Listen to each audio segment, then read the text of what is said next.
So fantastic, Chris. So we got to now pick up the internal audit's role in business going forward, and what can be better than all these other fantastic panelists, starting from this morning, have set the stage for us. So we have Chris Anderson, who's Vice President of BlackBerry, but as he mentioned this morning in a humorous way, he comes from a finance background, has done the audit part, as I have done.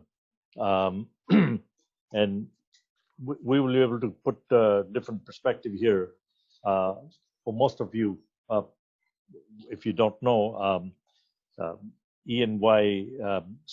Chris Anderson managed the practice at E&Y, and he also did for Grant Thornton. He was the head of risk management for Rogers, and of course, he's now Vice President of Cybersecurity, BlackBerry. Having done many projects with Chris, I can tell you he's almost one of a kind in that he understands the challenges very, very well.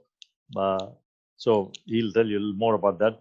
My own background coming out of the Big Four, then Canada, customer service, operations, marketing, Citibank, where I manage operations, managed third-party processing, which was SNS, and became TDSI SNS, which became Emerges, onto Visa in Canada. Originally ran risk management operation, then I was the Executive Vice President, Global Head of Internal Audit, and I was also the Head of Risk Management. So after that, I did a lot of work with Chris at Grant Thornton and Deloitte and so forth. So the table is in the set. What is going to happen to internal audit going forward?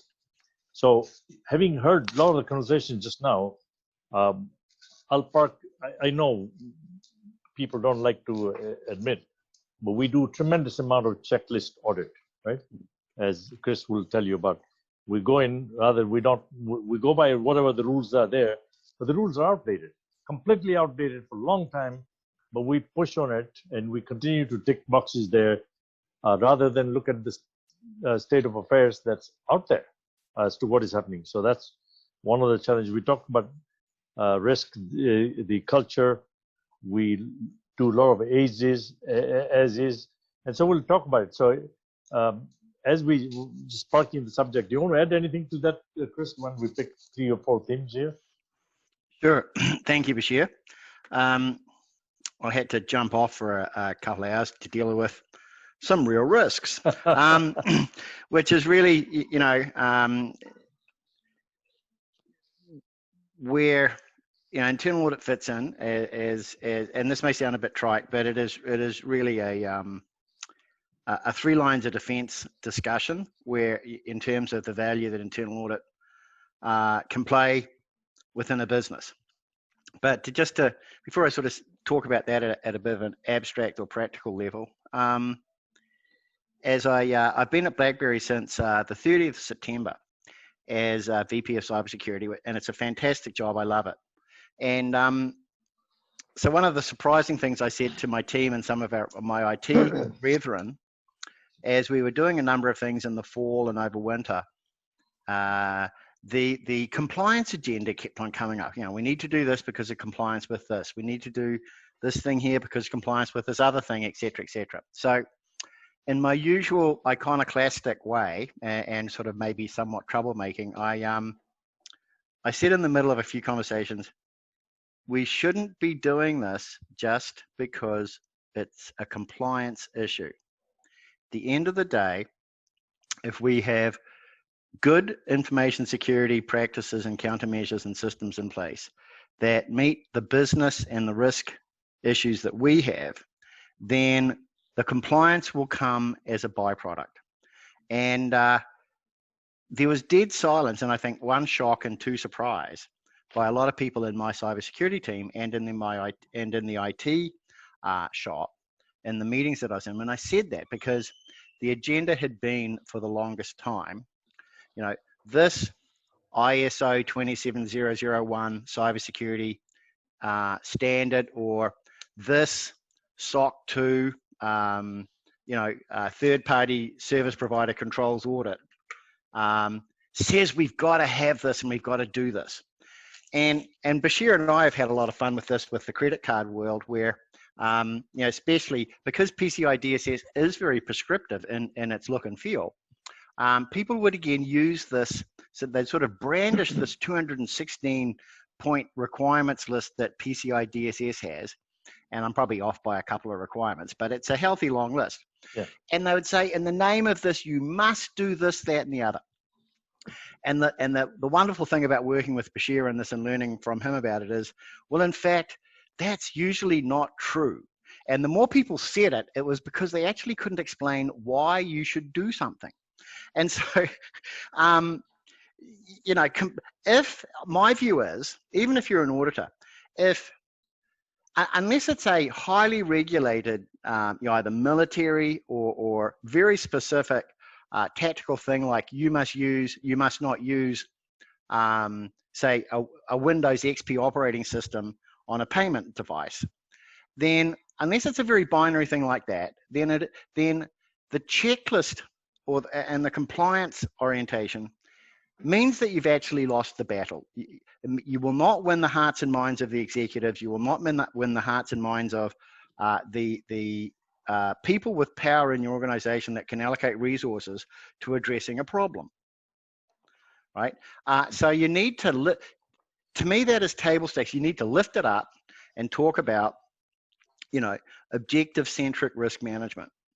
And internal audit's role in that is to say, is the business owning the risk and managing it through adequate controls to address the risks related to their objectives? And the second line of defense functions, which could include security, it could include legal, it could include whoever, the SOX team, whatever you want to call it, are they performing their functions to provide support and oversight of the first line of defense? And so it is not about the checklist. Right. The checklist is a tool, but it should not become your guiding light or your umbrella to justify your existence.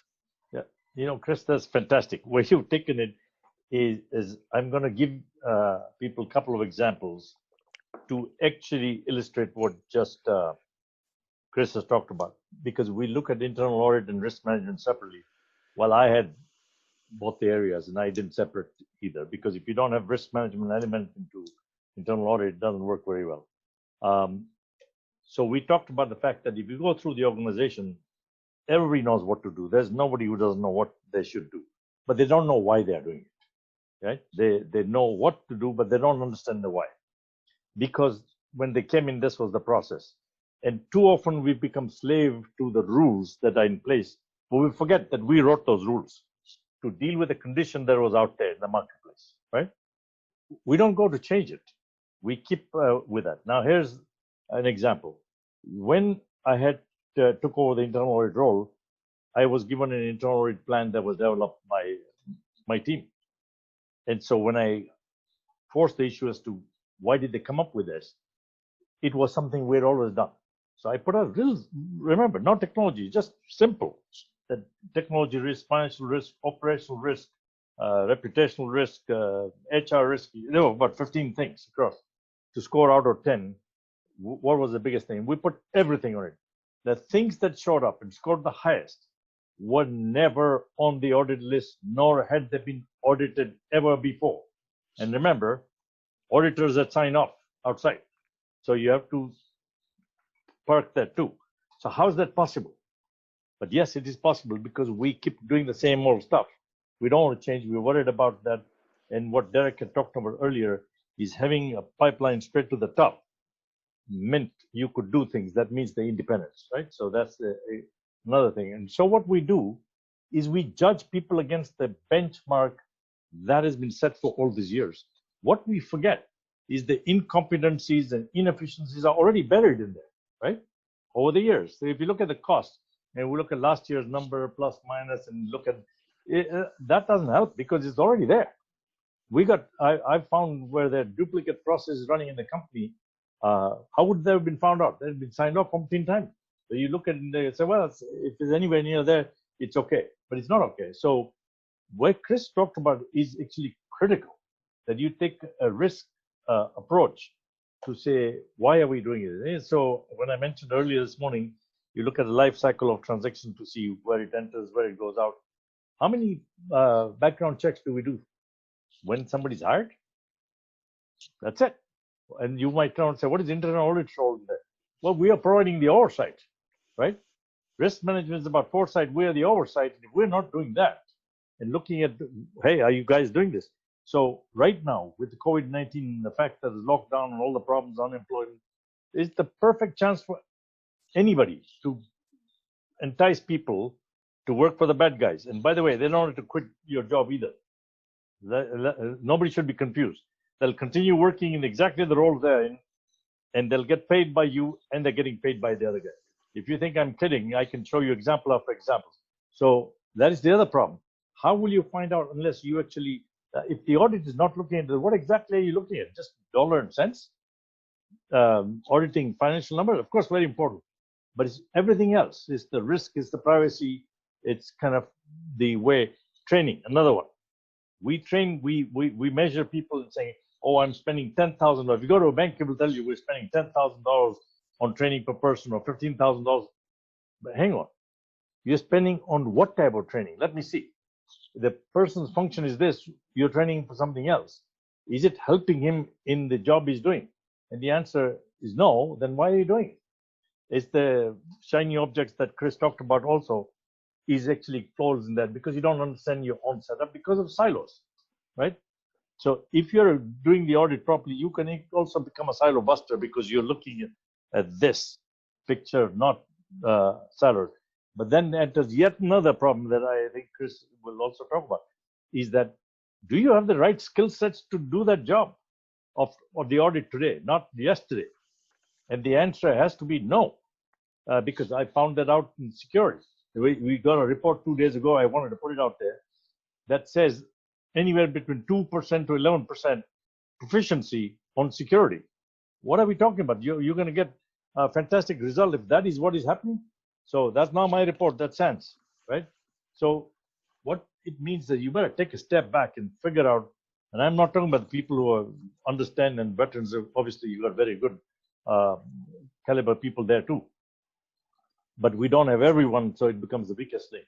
So I think the issue becomes, what is my business? And if I can understand what is my business, what type of data I need, who does what, the structure, and audit better have a seat at the table, which I certainly did. But as earlier speakers mentioned, they don't necessarily have it. Privacy reports to the chief legal counsel, security reports. But how can you do one without the other? But they are talking completely different place, and too often they don't talk to each other. So I think that's very important. You want to throw some light on that, Chris, because we've done those things together. Yeah, I think the first point to maybe reinforce or echo, Bashir, that you said is internal audit has the mandate and the opportunity to go end to end on a process, and that process orientation outlives the organizational and functional setup of an organization. So it's also a handy way to create a sort of that permanent file, as auditors might call it, of this is how I understand the organization I'm part of works. And you can keep overlaying veneers of reorgs and fun things like that. But the end-to-end process approach allows an auditor to, as you said, naturally and without too much fuss, bust up the silos or begin to by laying out, as you said, from a data, this is a BIZTEK discussion, laying out, so this data comes into the organization and it reflects either some reality that we bought a widget or it's actually the service itself or whatever. And where does it go? And, it goes back to the old style stuff I learned back when I was a kid, pin yourself to pin a service order or a work order or a purchase order to your head and follow it through the organization. And again, it's not like we sort of said about inventory management within cybersecurity this morning. It's not, most of it is not sexy, glamorous work. But boy, do you find things out.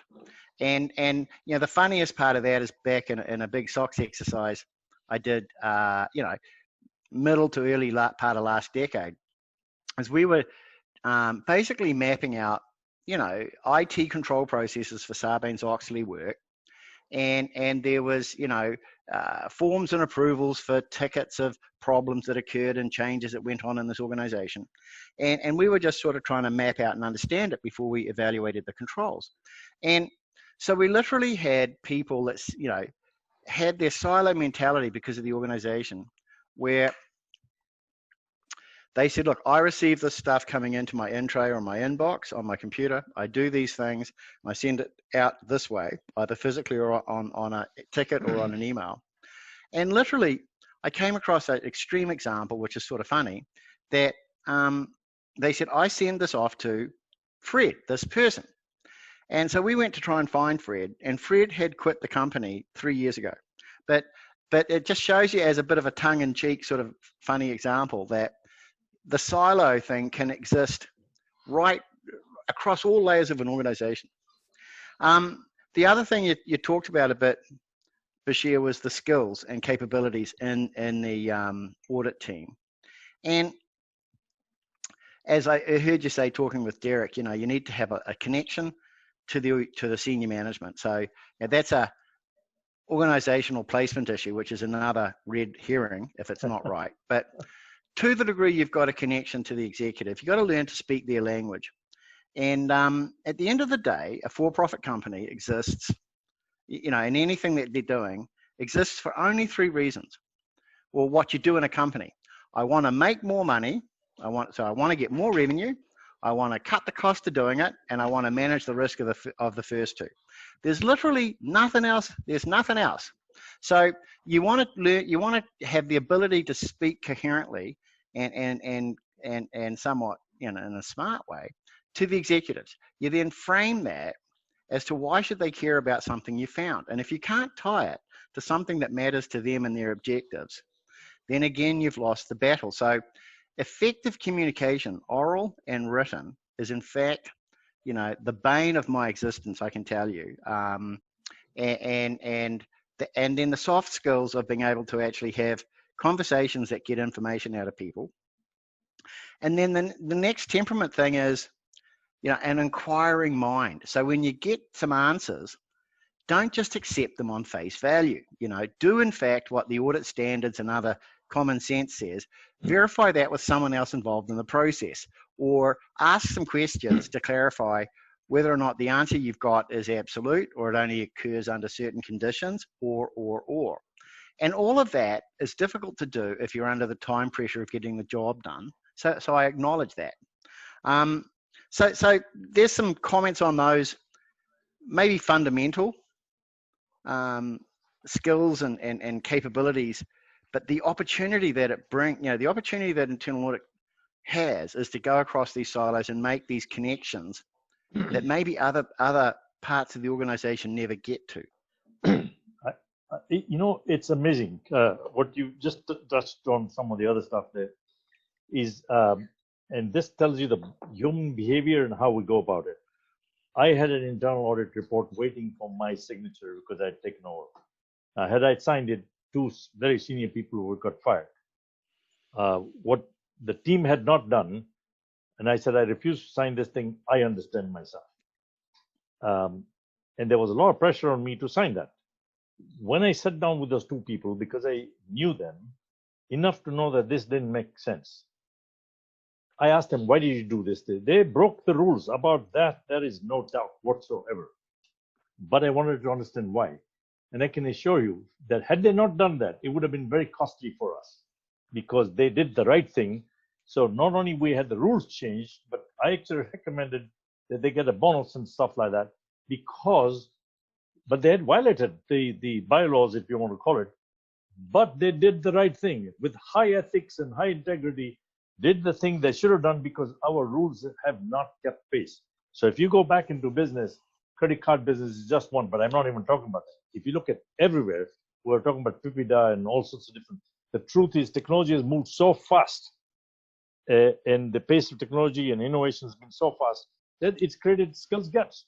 So that people always gravitate back to their comfort zone. And the challenge then is that they're judging against that old thing, but the world is operating differently. And you need to take a look at not just what the rule said here.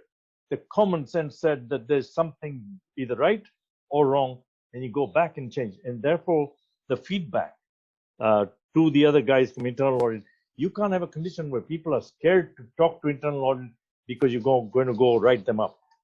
That's one. And that's been a problem for many years. It's changed somewhat. But the second part of the problem is that we always get ready for internal audit, prepare the stuff so that they do one review.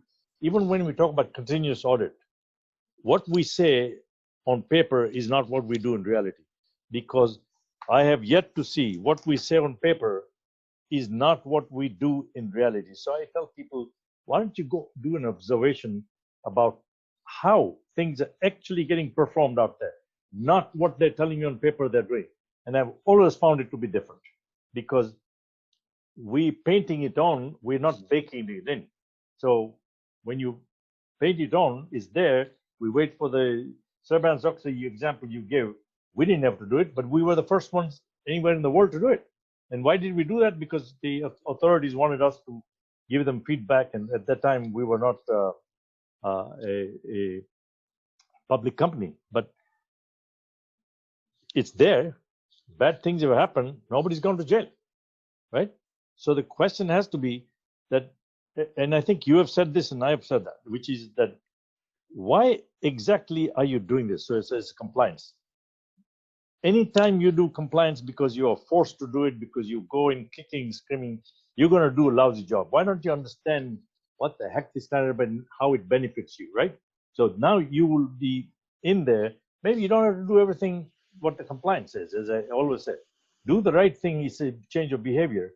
And we turn on, we go into major companies, and when there are failures, and there have been some massive failures in this city, in some financial institution, things that happened, and they were able to keep it quiet. But what happened was, then they do a binder about postmortem and lessons learned. No, you learned nothing, because this thing has happened 10 times. Okay, these are just observations. Is every time when people get up to the television station and say, I'm sorry, I made a mistake and I learned a lesson. No, you learned nothing. You take the observation that you have and you change the behavior so you do not get the same outcome. Now you learn something. So in the corporate world, if you're going to change the culture, if you tell people what to do, they will do it, but they won't understand. So I had never had the approach of doing it like that. My approach was bring them along, explain to them why you are doing this, and they have a skin in the game. If they do, and they understand that, they will do it a hell of a lot better than an instruction coming down to say, do this. I never operated that way, thank God. But I think you've seen it yourself. What would you say on that? I think, Bashir, a couple of points. One, in reaction to that, certainly at Rogers a number of times as I moved to my first operational role outside the profession, as it were. Right. And certainly even here at BlackBerry. Once you understand the process and you actually understand how things are working, not only the process to add value, but the controls over the process or the security measures being taken. There's nothing quite so liberating and how to make some friends where you tell people they actually don't need to do things because there's this other check or balance somewhere else that's quite effective.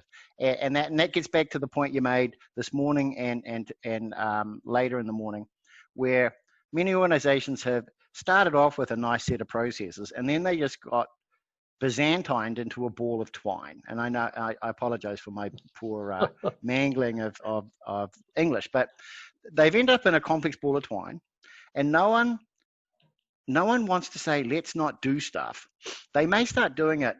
They may do it like in a Voldemort way where they don't talk about the fact they're not doing things, but no one is prepared to step forward and say, we just don't need to do that step anymore, or there's no value add, or let's do this over here slightly differently and we don't need to do it. So you only get that confidence if you've actually studied the process and the controls right, down and got your fingers dirty, which is the other point you made. So I got two sort of examples.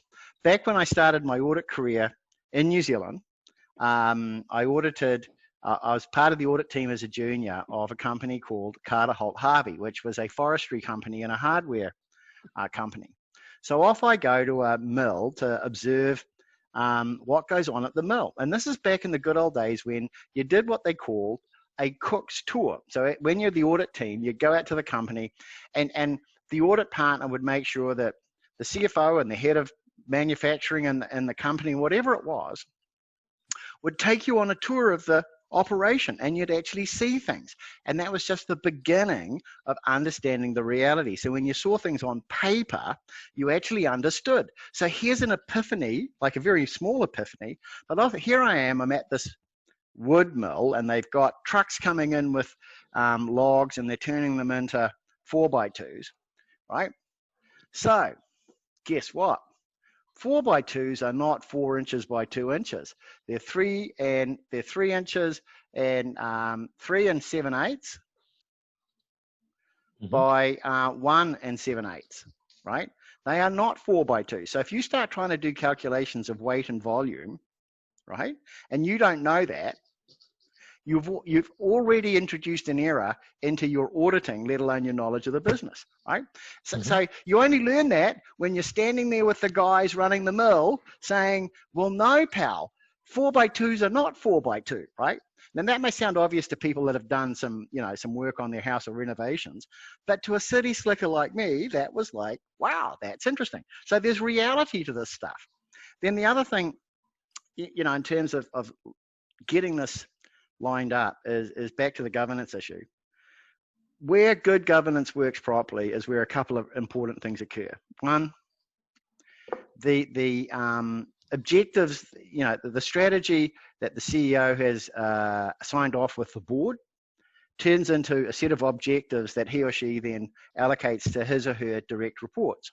And so that executive lead team now has a set of objectives, the sales guys to get more sales, the marketing to improve market share, the IT people to keep the lights on and develop systems that meet business needs, whatever. So if you want real attention to risks and controls, then that governance model has got to say that, failure to meet the objectives by not paying attention to the big risks will cost you your bonus.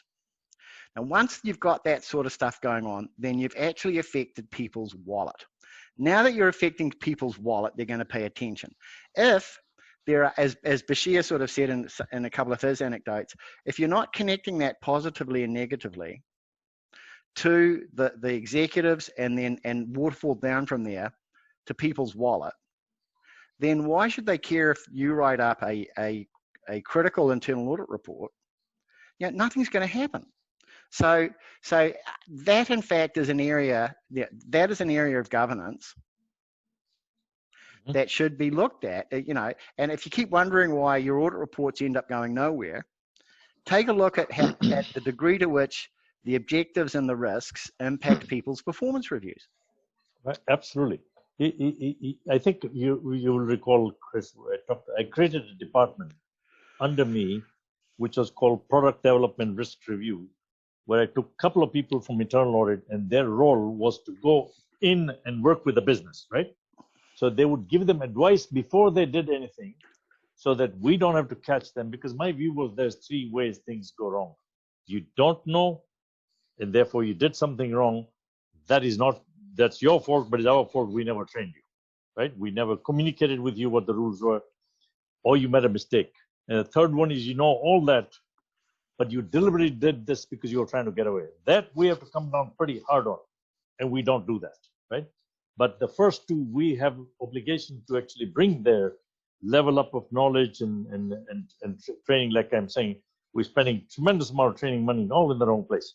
So that meant that we had an obligation. But if you can sit down with people and actually communicate, like you said, why are we doing this? Here's what we want. And you tie people together, especially in a siloed. How do you bring the siloed environment together?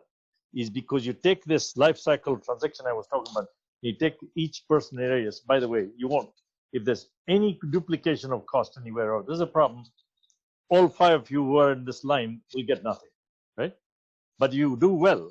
Suddenly you bring about communication. I had actually, one of the financial institutions, a long time ago, I was telling them to bring the debit and credit guys together on risk and few other, and they would say, yeah, we're taking your advice and doing this. And they started to meet once every 2-3 weeks. I mean, are you kidding me or what? It's the same business, a little different here, but at the end of the day, but everybody's dealing with separately. That if you go to government, you see more and more duplication. Now, third part that I would say is we know in studies that have been done that 60 to 70% almost data in corporate world is duplicate. If you're even a consulting firm, you would have to worry about it because you got a draft and second draft and draft with the date and third draft and draft with Bashir's input and draft with Chris's input and final with the date. And but all those documents are never deleted. You got a final document, but we store 40 other documents, which means not only you have to protect them, but there's more chance of exposure, right? And this is happening all over the place because people download because they want to work on it, right? Because they say, I want to get access. I'm going to be in an area I don't have good, internet or whatever. So they download, work on it, and upload it again. Now you got a second problem because there are documents floating all over the place. How are you going to protect them? But not only that, when you go to system side, which document did you upload? So you got a version control problem. So you start looking at all that, and you're saying, hang on, maybe I need to actually train them differently because we are a product of people we work for. And last part on that one on the culture is that one of the challenges that we had in when I had my team together and I put up on the board, and that was a strawman. But because of culture of the organization, this guy is the executive vice president, head of internal audit, I can't say anything in front of him. So they would keep quiet. Although what I had was wrong or could have been improved, they would keep quiet. And it took a lot of work with them to say, by the way, we didn't hire yes people here. Why don't you start? And then they tell me that if they open their mouth, they could be in a lot of trouble. That's what has happened. And they go, no, that's not how I operate. And so it's getting people in to open up. And if they've got ownership, you'll find out a hell of a lot more good stuff. And audit doesn't happen because you're sitting in ivory towers. I never used to park my car. I used to be with people. And you find out things which is management by walkabout. When did last time any big boss do that? We don't do that. So you don't find out stuff. And good people, good organizations do because they're connected. And I think that's playing a big role in both in internal audit, but even overall how we succeed. And therefore, I take the role of internal audit. I'm saying risk management about foresight, internal audit about oversight. You've got security compliance in the middle, and you better be working very closely together to understand feedback and get the loop. We have done that. Would you agree with that? Yeah, it goes back to the connection between the three lines of defense, as one. I think a lot in matrices or two-dimension relationships, and I actually probably think in more than that, but I can only do two at a time because I've only got limited brain power. But so sometimes I end up chopping up things into a number of sets of two dimensions. But really, this one is to me about the three sort of rows, as you were, if you want to call it, of the lines of defense, and the breakdowns of those risks, really into financial, operational, and regulatory. And so in regulatory, you do get that compliance flavor, right? Mm-hmm. If OSFI in Canada, the Office of the Superintendent of Financial Institutions, they have certain specific things that they expect you to be able to show that you're doing around certain business, banking activities or even outsourcing. Now, they're very smart and clever because they don't actually create prescriptive stuff. They create objective sort of statements around the management of third parties, and they identify the risks and then say, please show us how what controls you've got to manage those risks sufficiently. But so understand that even in that compliance discussion, really it's one sort of slice of the picture, and that linkage really should start with the operational And the operational should be there if you're a public company. Just hang on a sec, I'm going to sneeze. I don't know. The operational should sit there in order to make money. And you should do it in a way that you are reasonably compliant with whatever regulations you've got.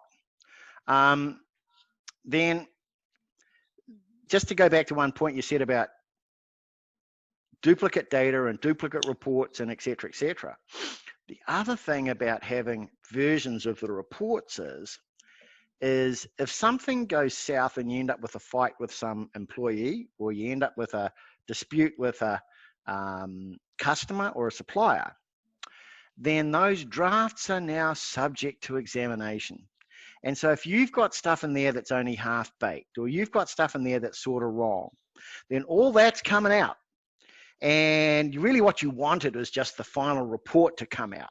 And if before the legal thing started happening, you had a standard policy of deleting all those draft documents, right? Then you didn't do anything wrong. You know, that the discovery from the lawyer's hold comes out, and you hold what you've got. You don't have to try and sneak around and delete stuff after the hold notice. But if the drafts are around, all those drafts have to be looked at. And that can open up a whole can of worms. So that's another reason for good document hygiene. Right? Yeah, correct.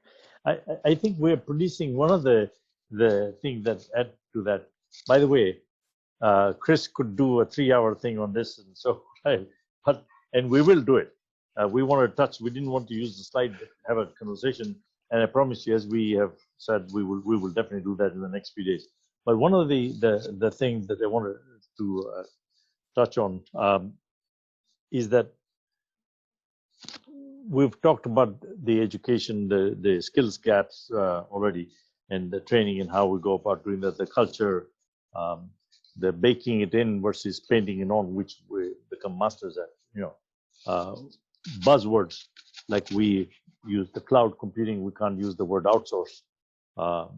And fine, you can use cloud, and you can. I'd like them to define for me what cloud means versus outsourcing, and exactly. And they can't do that because everybody can tell you my data. Yesterday, this guy who runs the thing can tell me it's in the cloud and name of the company, but he can't tell me where the data is located because his jurisdiction will play a role, and he couldn't answer that. And so I go, that's got to be concerning. So we've got a lot of pieces of paper. People have got degrees and diplomas, but we're not producing problem solvers, right? The critical thinking that is needed to try and say, why am I doing it? What's the benefit of this? The whole works. And that has a big role here. And I think if internal audit was doing their part, and some of them probably are, but is to try and understand, okay, what is our business? So therefore, the rules may be out of touch, fix them. We certainly had at Visa, but a lot of other organizations too. Well, plenty of just a ridiculous example, ridiculous, absolutely, is that when parking thing was coming up to me to sign off, right, for this financial institution, they said, no, you can't do that because our policy globally is that only a person at EVP level gets it. Why are you signing off for this people? I said, because they're paying $1,800 for the parking when I can get the parking for $150 per month. It became a major issue. The amount of money that was spent on that was ridiculous. To try and fight me on that, to say, no, our rules. Who made the rules? We made the rules. But what happened to common sense? Why am I paying $1,400 and $1,800 because these guys are going in and out every time, just because he's a manager or a lower rank? He can't get the parking. If I'm paying that type of money, how does it make sense? And we looked at it. We were talking about a few $1 million. Not just for Canada, but Canada, US, elsewhere. And the fact that organizations spend that much time fighting me on this issue, right? And it took tough time to get it through, tells you we have a problem. We have a significant problem on culture. We don't think outside to say, by the way, that's not making sense because we've got so many rules in place. It reminded me of Singapore where, you know, if you throw gum, you know, you get charged, but even they've changed. Because we create that culture, then we're asking for people who stop thinking, only wait for you to give them instructions. We need people. I think it's John Ruffalo who said that, and I agree 100%. We need to produce, if we're going to succeed going forward, we need entrepreneurs. But internal audit has to operate like that too. And they would set the bar if they were doing that. Get involved in, because securities, you know the security has had a problem because of, they would say, no, you can't do this. No, you can't do that. And rather than saying, you know, I understand what you're trying to do. Let me show you how you can do it securely. So because they took the other approach, they now, business got into the culture of saying, no, don't bring them in. Like Carol said this morning, they brought in at the last minute. But why would you bring a legal person last minute? You want them up front to advise you. That culture has to change, and it can only be changed if the leaders are walking the talk. Soft skills, another one you talked about, very important, because they're going down to the corner suite. I've been on both sides of the fence. They say, you know, we've got 512-bit encryption. We need the money to do this. We need that, and the other. And the CEO, as you said, there are three buckets, you know, shareholder value, profit, increased market share. He's flying over his head. He doesn't care. So he says, okay, leave it with me. I'll get back to you. Effectively, the answer is no. You don't turn and say, by the way, I understand it's very difficult to do a business case for this type of security. But why don't you try and tell him that, by the way, if you have a hack, it's going to cost you $10 million. What I'm talking about is going to improve your efficiency, is going to do this, and this actually cost savings. We don't do that. And therefore, I think we have to really, really think very hard about how, take a step back. There will never be a better chance than the one we got right now with COVID-19. It's a reset button. Final thoughts from you, and we'll do, by the way, a longer session. Sure. Final thoughts. I think, you know, a lot of that goes back to that innate temperament. It's maybe not a skill, but you know, you look for people in internal audit, like any area of business, that have an inquiring mind and are not scared to ask questions. And you know what? I learned that back at high school and university, where my teachers and the prof said, look, if you've got a question, understand that more than half the people in the room probably have the same question. They just don't want to ask it. So I have done well and enjoyed a career, partly because I have been the person to ask the questions. Now, you know, I've probably learned as I've got a bit older to ask questions more politely and more professionally, but ask the questions, because guess what? Probably the same thing applies in whatever meeting you're in, that half the people in the room don't actually understand what's going on, and they desperately want to ask the same questions, right? And if you ask them in an inquiring way, then you'll find stuff out. And you've got to understand, people like talking about themselves. So if you gear the questions to how does this work and how do you do it, people will start telling you things. And that I tell you, you don't need to be a wizard here in certain auditing or technology. Just ask the questions. I have to run, Bashir, but thank you for the opportunity to speak with you on this. No, my pleasure, Chris. You always add tremendous value to all this. And I will, based on your timing, do a full thing where you can present the whole thing, because I think it's very important. And the last part, parting thought as you go and I move on to the next session, is if I was going to recommend one thing to internal audit people and the management, switch people around. I'm not talking about firing. I'm saying take them out of that role, put them into risk management, put them into technology, put them wherever, then bring them back. Because if they understand the picture and business better, they will do much better job. I did exactly that, and it was very profitable.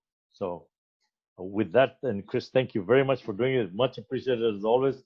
You've been fantastic partner in crime and done stuff. So I really appreciate it, and we'll definitely I'll be talking to you, and we'll do one-on-one on this. Thank you. Thanks, Chris. All the best.